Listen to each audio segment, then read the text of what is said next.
your day to come. We're going to we've got 3 sessions planned for today. The first one is us kind of talking about a bit of an update on St George's and the PTC, development. We're going to blow your mind with stats. Then we've got lunch. And then Mark, our Head of Clinical Services, is going to come in and talk about the wellbeing programme in particular and what we're doing with that next year. And then the last session at the end of the day is kind of more ambassador specific, what we're hoping to do next year, kind of successes that have happened this year as well. So first of all, some of you have only ever communicated by email. So I'm Zoe. I'm guessing you all know Fran. Yeah, and Lisa at the back. Lisa you might have come into contact with. She's probably the first person that you're going to get in touch with. She's a fantastic admin lady, so you might be the first person that she kind of gets in touch with. So that's the team, and we've got Graham up in Scotland as well, and that's it at the minute. Some of you might know Wendy. She's unfortunately left us now, so it's just at the minute the 4 of us, but we're getting there. There's going to be loads of people starting to or yeah, we're just going to take over the world.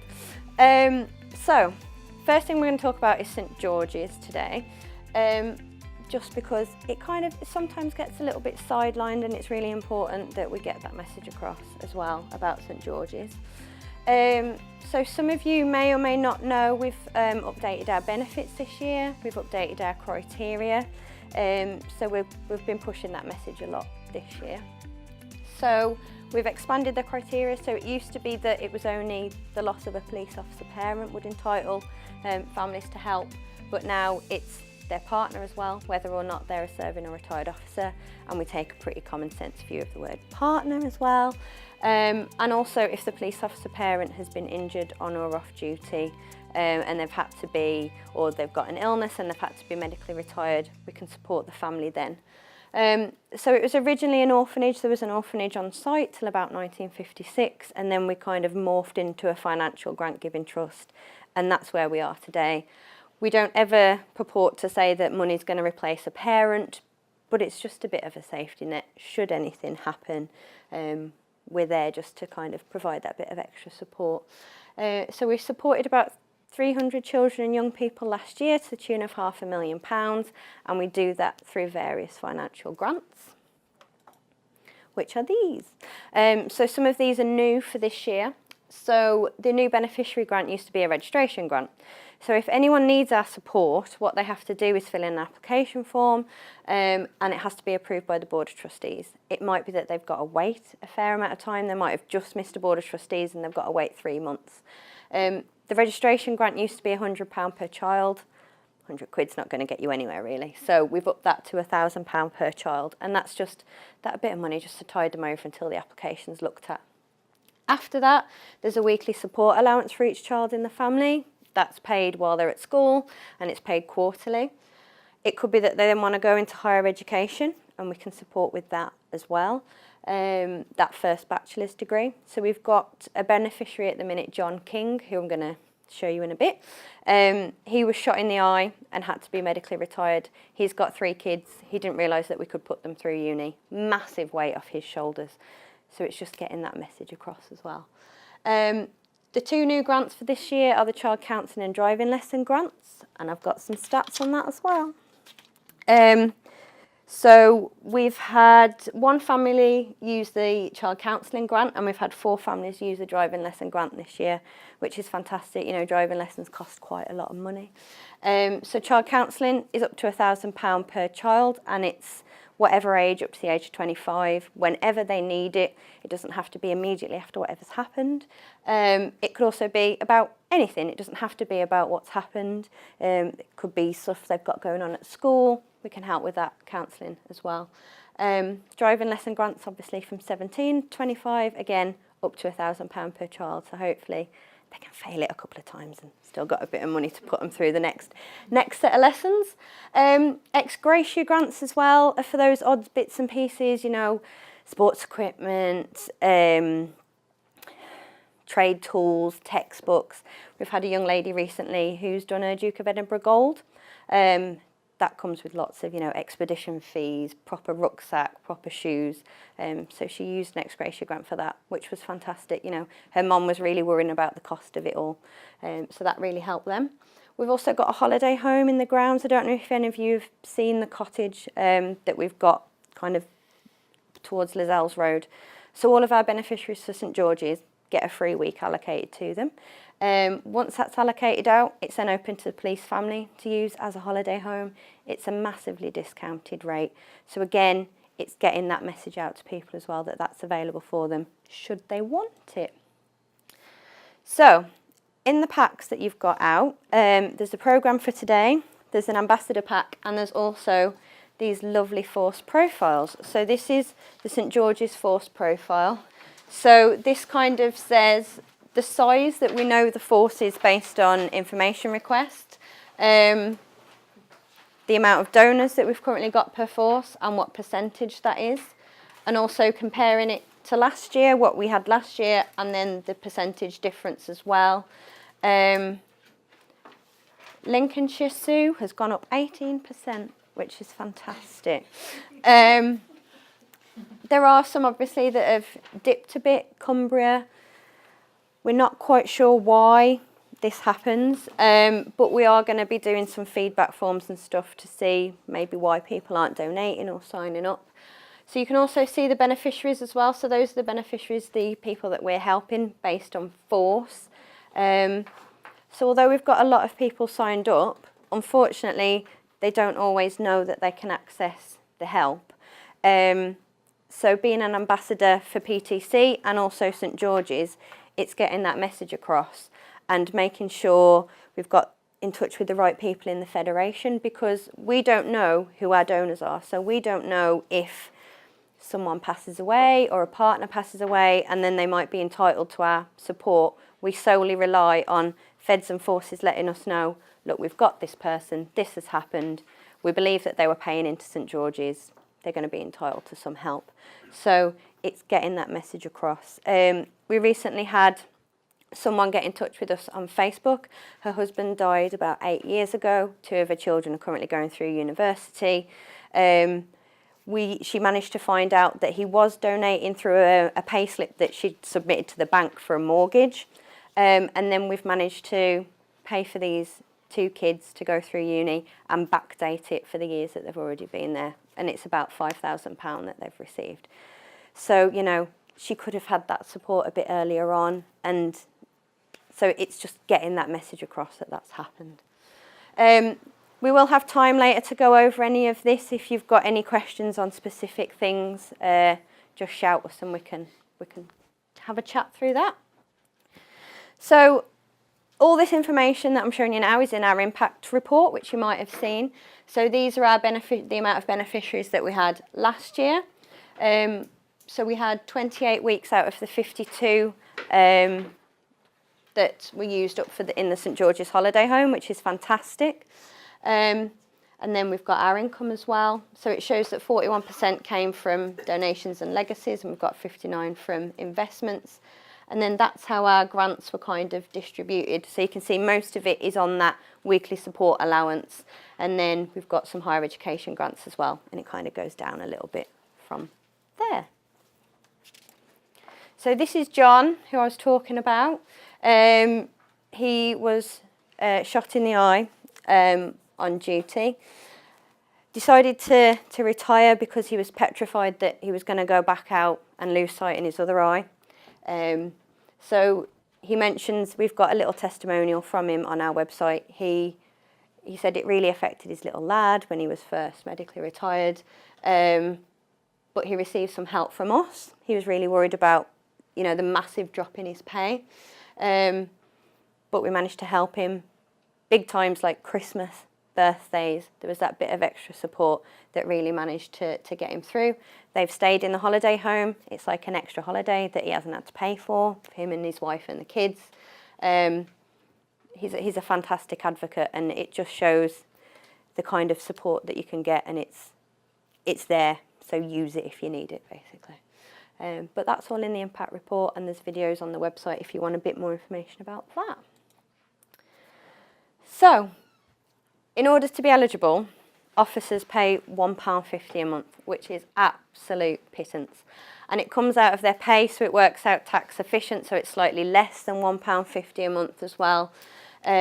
Student officers get it free for the first year, so we really have to enforce that as well. It also means if anything's going to happen to them in that first year, they're covered. We're not saying anything will happen in their first year. And then if they need our help, all the application forms are on our website, but like I say, we really rely on information from the force and the Fed to say, look, we've got this person that we think really might need a bit of help. So that's St George's. I'm going to hand over to Fran now.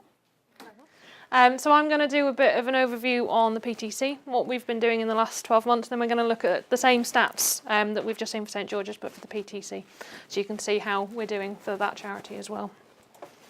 So the highlights of 2017. So on the left you have the recruitment side. So as you can see, we attended 91 student officer inputs and 61 pre-retirement courses. Try and remember those stats because we will then refer to 2018 and you will see a little bit of a difference. Within those, we also, 2017 was really the first year we really started to get stuck in with ambassadors as well. So previously we've never really been as outgoing as we have been, but that has made a really big difference to the stats, as you'll see coming up. You can also there see a breakdown of our donors. So as you would expect, the majority are serving officers. That's our biggest pool of donors. However, we also opened up to PCSOs, special constables and detention and custody in the last couple of years. So we've got a very small amount of donors from those groups. That is one of the biggest areas that we need to do work on. However, because we're so busy out at student officer inputs, we haven't had the chance to get those contacts and make the contacts within those worlds to be able to get those inputs.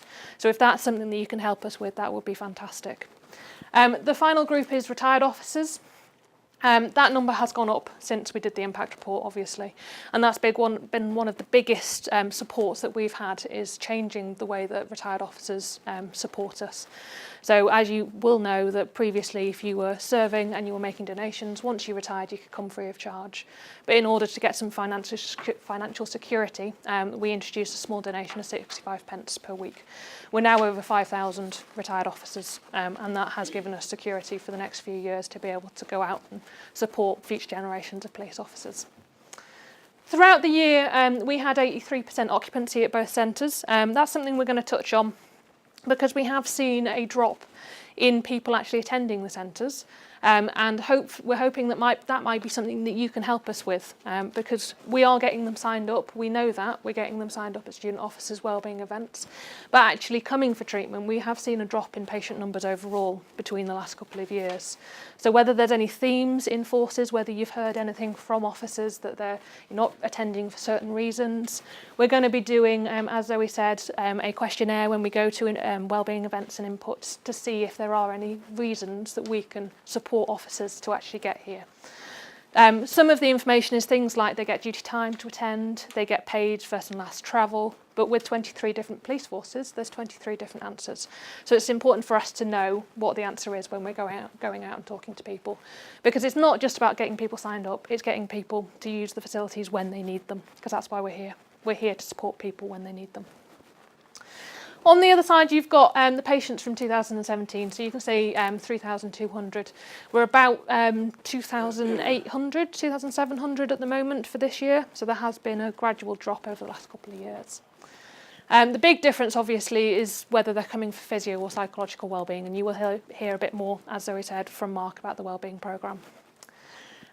The split of serving and retired officers has remained pretty steady for this year, so we're still seeing a lot of retired officers coming in for treatment as well. And we're very pleased to say that we've got a 97% feedback score. So people that fill out the feedback forms, as I'm sure you all did when you came for treatment, to say how lovely the DRCE team are, things like that. My aim when I started was to get my name on a feedback form, and it took me 3 years, but I did get there eventually. Yes, it was good. Yeah, no, they weren't complaining about me. Can you imagine? That would be horrible.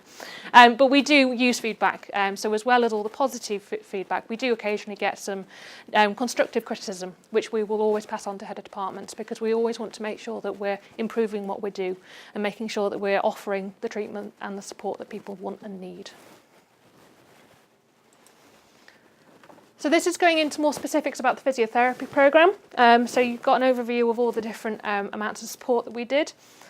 The big one for the physiotherapy, I think, is the specific back care that we offer. One of the other things that we did last year was we produced a body armour leaflet. So if you haven't seen that, let us know and we'll get you some copies before you go.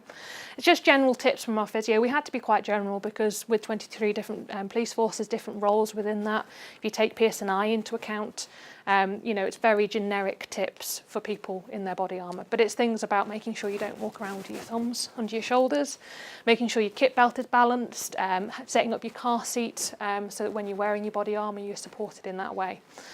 Because backs, that's what I'm trying to say, backs is one of the biggest reasons for people coming to stay. Backs, shoulders and knees. I always feel like I'm going to do head, shoulders, knees and toes when I say that. But it is musculoskeletal conditions in the main. So that's one of the big things that we did to try and promote that prevention. So as well as coming here, actually being able to take things away with them and continue the support that they're getting. The wellbeing programme, unsurprisingly, there was a big increase in the amount of people that accessed the wellbeing programme last year, and that has again increased to this year, and you'll hear more about that this afternoon. But we've also doubled some of the support that we've offered. So previously it used to be 8 people per week. That went up to 16 per week. So that shows that we've increased the amount of support considerably since we started it, and it only started in 2016. So again, there's a copy of this in the packs if you can't see it quite clearly. So it's set up in exactly the same way. We haven't got the actual attendance stats on this one just because it gets such a huge document.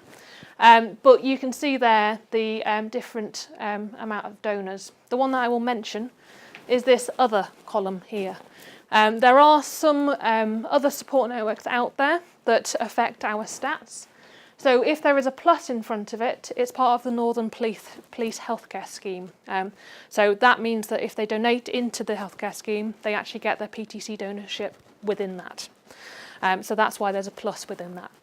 The other one in red is the North West Benevolent Fund. We've put that on there just so that we know how many people are signed up to the North West Benevolent Fund. But this isn't one that we would put out on notice boards. We would keep that just to ourselves, just so that we know how we are doing with the other support networks out there. You then have the 2017 force profiles again, so you can see the comparison. It has been the first time we haven't seen a considerable drop since really we started recording these stats. So it has been a drop, but it's been the smallest drop since we've started recording them. So it's been a really positive look at the stats. And that is mainly down to the work that you have supported us doing in going out and talking to student officers, pre-retirement courses, wellbeing events. You've then got the retired officers at the end as well. So you can see there that a huge amount of retired officers have been supporting us, and within the forces where we do pre-retirement courses and a lot of events, that we've got a really fantastic number signed up. Again, if you want to have a look at your own force or any of your local forces and have a chat with us over lunch, please do, and we can give you a bit more info on those. So in exactly the same way as St George's, student officers get their first year completely free of charge for the PTC, as long as they fill the forms in before they pass out. But then they can also access treatment within that time as well. So one of the things that we've introduced, as well as having an ambassador there, is that we've got a testimonial video that we include in the presentation. And within that, we've got somebody that has been for treatment within their probation period. I think he was about 9 weeks in. He jumped through a window and shattered his knee. He came to the centres and he was able to get back to work a lot quicker than he would have been able to do without coming to the centres. We've then got the other groups that we support as well, and then at the bottom, transferees as well. Transferees is becoming increasingly more important because there's quite a lot of movement across forces, especially with our 3 national forces, so British Transport Police, Civil Nuclear and Ministry of Defence. So we see quite a lot of transfer, particularly from Southern forces into BTP, so they might come from the Met into BTP.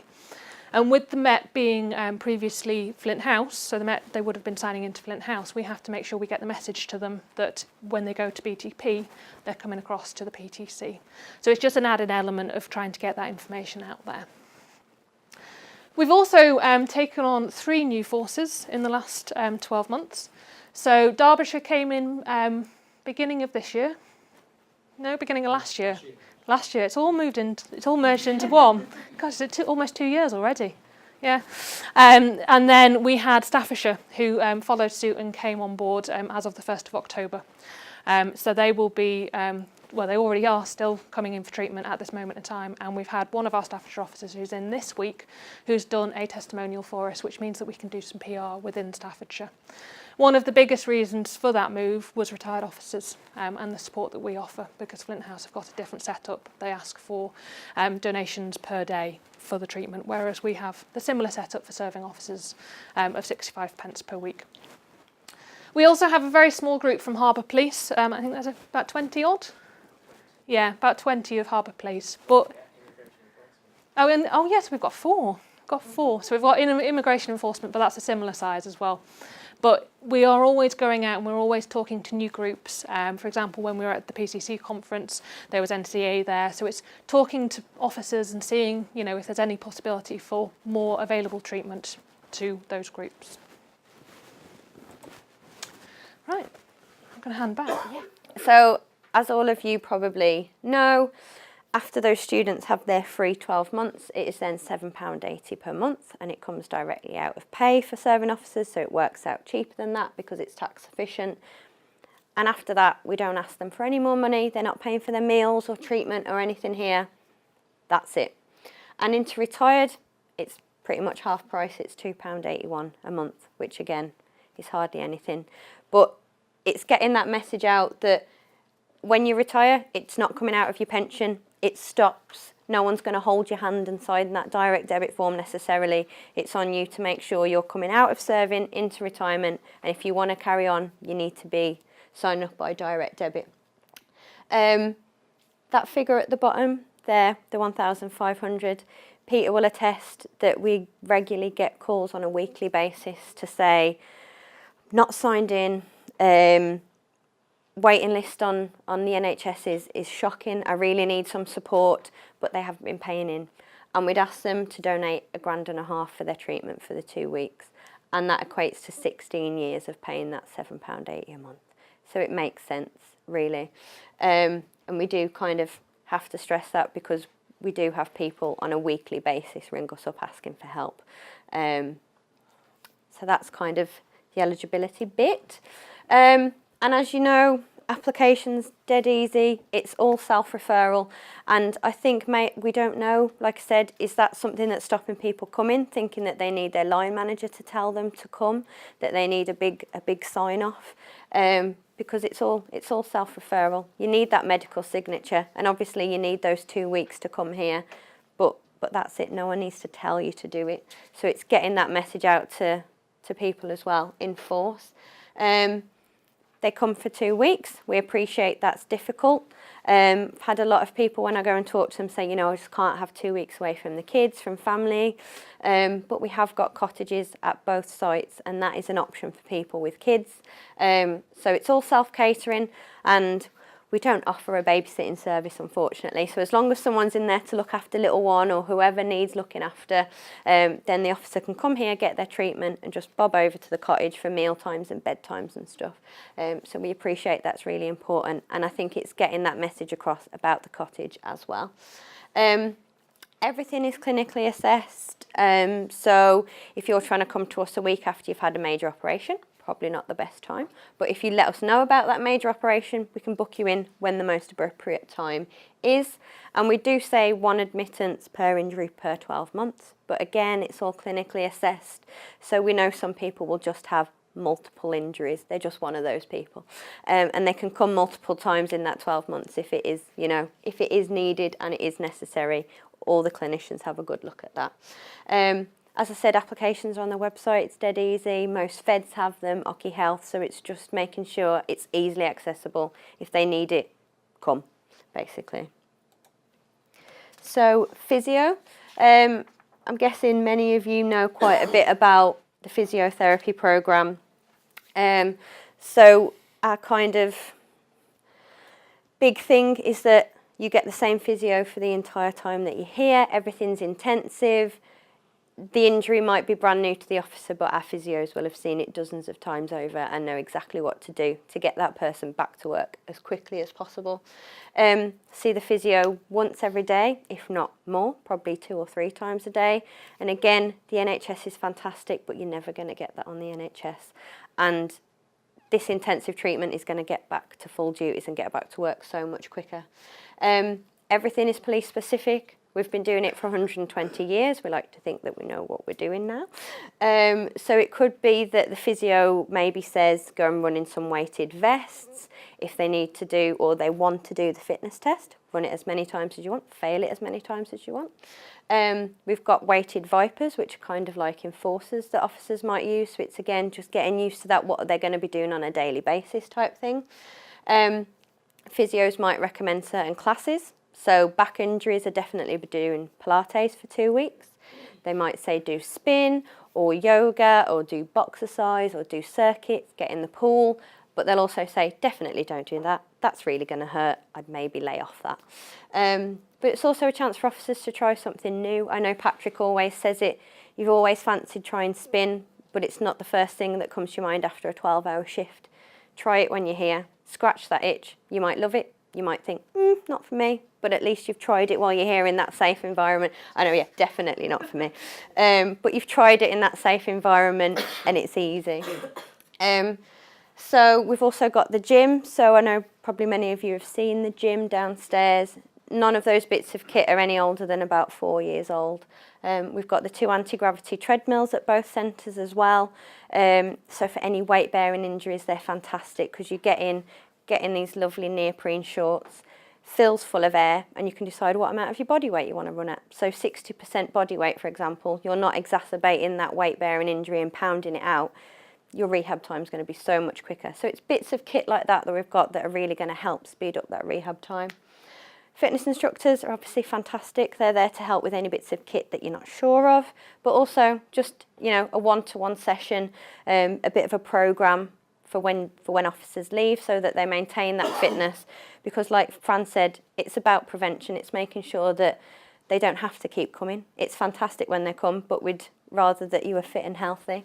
So there's that prevention and maintaining that fitness as well. We've got the hydrotherapy pools and normal pools at both centres. We didn't used to have one at Castlebrae, we do now. The warmth of the water, it's fantastic for joint injuries again, getting moving again. So all the things are rehab as quick as possible to get you back to whatever standard of fitness you need to be at. So the wellbeing programme, as Fran said, we are having more and more people apply for the wellbeing programme now.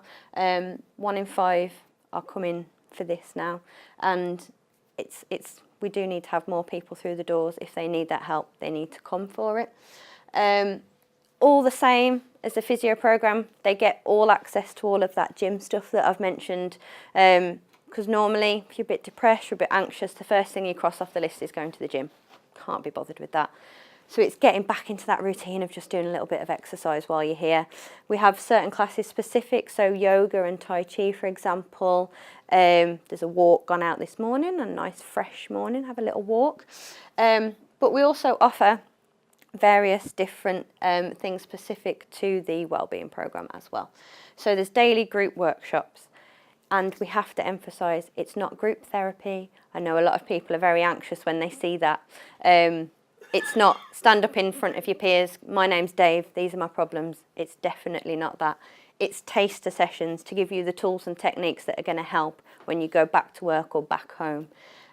So it's things like mindfulness, sleep, relaxation, just giving you those things. And it might not be for everyone. You might go into mindfulness and go, no, don't really get that, but the person sitting next to you might have got fantastic tools out of that. So it's just, again, trying things while you're here. The daily exercises I've mentioned, they've gone off for a walk this morning. And the counselling sessions, so everyone gets 3 to 5 sessions of counselling. We're not prescriptive. If you only need 2, fantastic. If you need 6, we'll try and sort that out for you. And it's solution-focused brief therapy. So obviously, they're only here for 2 weeks. We can't necessarily rehash everything. And I think it normally takes about a week for people to kind of relax and warm up to being in this environment as well. So we've got a short amount of time to work with. So it's kind of, where am I now? Where do I need to be? And again, the tools and techniques, how am I going to bridge that gap? And the complementary therapy as well, which is always lovely. Everyone always likes that. So it's reflexology, aromatherapy as well, hot stone massage, Reiki, Indian head massage. And it's having that 45 minutes to yourself where you're switching off and you're just thinking, this is just for me, and I can just switch off for 45 minutes. And I suppose the important thing to emphasise when we go out to people as well is it's on and off duty for physio and psychological wellbeing. It doesn't have to be stress related to work. It can be anything that you've got going on. If you need the help, come and get it. And that's what we need to get that message out there as well. So, looking forward. This is the end, don't worry. So we've got 15 minutes till our lunch. I'm not going to keep you that much longer. So obviously, we've had a pretty good year and we need to keep moving forward into 2019 and beyond. So although Fran says, you know, it did dip a bit, but it's the lowest percentage of dip that we've had. We have retained a higher proportion of donating officers than people that have left the force. So that's good. We need to continually keep improving. The minute that we stop, we'll be behind, which again is why we have those feedback forms for patients to let us know what we can improve. And again, all of our clinical staff are constantly training so that if there's that bit of kit that we need or that knowledge that we need, we can get that as well.